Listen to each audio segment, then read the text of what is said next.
করি আমার ছেলে মেয়েরা উলঙ্গভাবে চান করছিল, আমি কালো তিরপাল দিয়ে ঘিরে রেখেছিলাম। এখানকার পাড়া ছেলেরা বলেছে যে এখানে তুমি উলঙ্গভাবে কেন থাকো, তুমি একটা টিনের ঘর কেন। আমি বাদলদা দিয়ে টিন কিনেছিলাম 5,000 টাকা দিয়ে, ভাঙলো। আমার কাছে কোনো নোটিশ ফোটিস নেই, ওরা অনথরাইজ ভেঙে গেল। আমার দিয়ে টাকা চাইছিল, আমি টাকা দিতে পারিনি। আরপিএফ টাকা চাইছে, আমাকে বলছে তুমি কত টাকা চেয়েছিল আপনার কাছে? এর আগে আমার দিয়ে 20,000 টাকা চেয়েছিল, আমি 20,000 টাকা দিতে পারিনি, আমাকে অ্যারেস্ট করে রেখেছিল ভিতরে। দ্বিতীয়বার এসেছিল, আমার দিয়ে ওনার টাকা চাইছে, আমি টাকা দিতে পারিনি। আমি বলেছি যে এটা সবাই যখন ছাদের ঘর বানাচ্ছে আমারটা কেন ভাঙবে, নোটিশ আছে, কোনো নোটিশ নেই, ফলস একটা নোটিশ দিয়ে এই ঘরটাকে ভাঙা হলো। কত টাকা চেয়েছিল আপনার কাছ থেকে?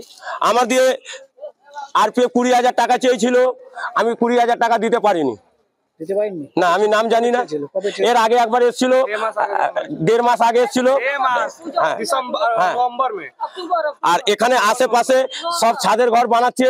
আরপিএফরা এসে 20,000 30,000 টাকা করে নিচ্ছে, আর ওদের ঘর ছাদের হচ্ছে। আমার টিনের ঘরটা বানিয়েছি, টিন কিনে পুরনো টিন দিয়ে কালো তিরপল দিয়ে ঘিরেছি, এটার জন্য ভেঙে দিয়েছি। আমার দিয়ে টাকা দুর্গাপূজাতে এসেছিল, তখন কি ভাঙতে এসেছিল? না, তখন ভাঙতে আসেনি। তুমি হ্যাঁ, টাকা নিতে এসেছিল, আমি টাকা দিতে পারিনি, তাই জন্য ভেঙে দিয়েছি। আপনার নাম? আমার নাম পাপ্পু মন্ডল, আমি রাজমিস্ত্রির কাজ করি, পুরনো বাড়ি ঘর ভাঙাচোরা করি। এই জায়গাটার নাম কি? এই জায়গাটা ডাঙ্গাপাড়া, নিপিন সরকার road, 24 Pargana, railway plot.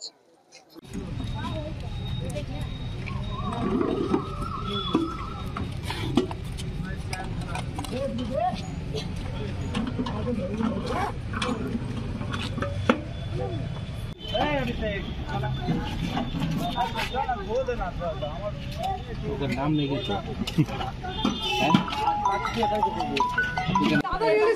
Paper किधर लेके आइए। रेल दिखे जाएंगी लीजिए, अच्छा फोटो है। फिर तो ऑथराइज है नहीं, पेपर दीजिए, ऑथराइज दिखाइए, तो हमको भागेंगे। আমি কথা বলে নেবো স্যার, প্লিজ। আমার আরটিপে আমার নিজের লোক থাকে না, চাকরি করে না, বলছি তার নামও বলছি স্যার। ডেপুটি জিএম আমার sir, sir deputy GM sir আমার দাদা হয় স্যার, আমাকে একটু রক্ষা করুন স্যার, একটুখানি পারমিশন দিয়েছে ডেপুটি।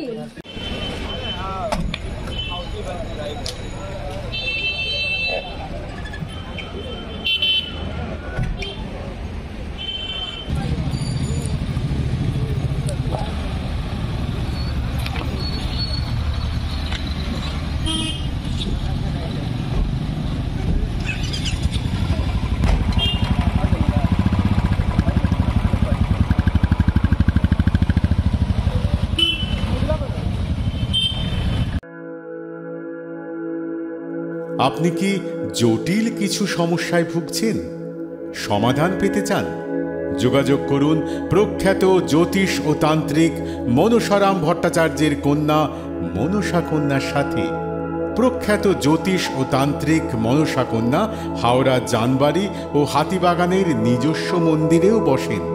যোগাযোগ 9830106967 আর 9239655323।